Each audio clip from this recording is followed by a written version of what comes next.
Hello everyone and welcome to my YouTube channel. In a stunning development earlier this month, the PLA has announced a withdrawal of its forces from four pivotal and strategically crucial locations including eastern Ladakh. This is a rare sign of a thaw in the seemingly endless border standoff between India and China, which had exacerbated hostilities between the two countries since June 2020. However, China's past track record of arbitrary violation of international borders and regular instances of laying claims to territories of sovereign nations makes us wonder if this is a genuine change of heart or is it a strategically and a politically calculated move to mitigate international hostilities in the midst of crises which are brewing internally. China, as we are aware, is a neo-colonialist expansionist power which seeks to expand its sphere of influence to the detriment of other nations, such as either by directly subduing the nation, annexing its territory through brute force, such as in the case of Tibet or East Turkestan, or by acting like a loan shark, which is compelling lower income nations into signing infrastructural deals which are really not needed.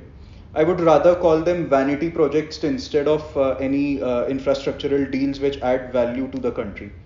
For example, the Gwadar port of Pakistan and the Hambantota port of Sri Lanka, they failed to yield any return on investment, but rather served as a burden to these host nations, leading to compromised autonomy and a rapidly depleting cash reserve, which is mostly spent on repaying these debts.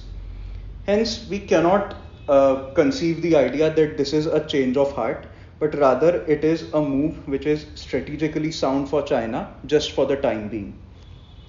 China, as we know, rose to power as its establishment as the factory of the world. Cheap labor, mass production, moderately priced goods to avoid much international competition is what has characterized China's manufacturing sector since the past 5 decades. This economy, though is the major fuel behind China's power today, is also its soft underbelly. Its over dependence on income from exports is kind of a chink in the armor as we have now started seeing. Since powers all over the world are waking up to the sorry consequences of having allowed themselves to become so thoroughly over dependent on China. The United States in 2018 started off by imposing a 25% tariff on goods worth $50 billion.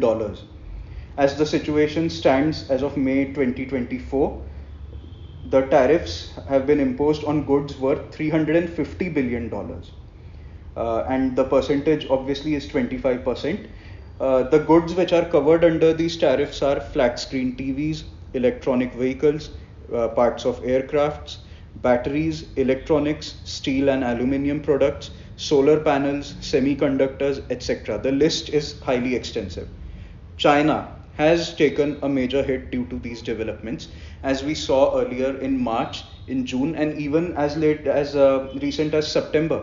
We saw a constant slump in China's export income.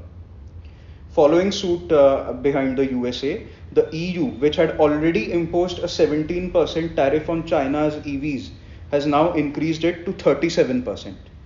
Even middle income nations such as Turkey are seeing the lopsided effects of putting all their eggs in China's basket. Turkey has imposed a 40% tariff on China's EVs. The Brazilians have increased tariffs on Chinese electronic vehicles from 25% to 100%, and the rates of tariffs on steel products are still at 25%. Indonesia's tariffs range from between 100% to 200% on several goods like footwear, cosmetics, and textiles.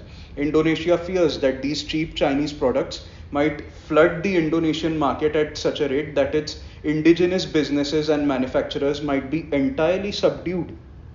The ripples caused by uncertainty and trade wars have plummeted investor confidence in the Chinese economy. Overseas firms this year pulled out about 15 billion US dollars just between June and April. This was coupled with the constant free fall in the Chinese stocks which have lost around $6 trillion in the past 3 years.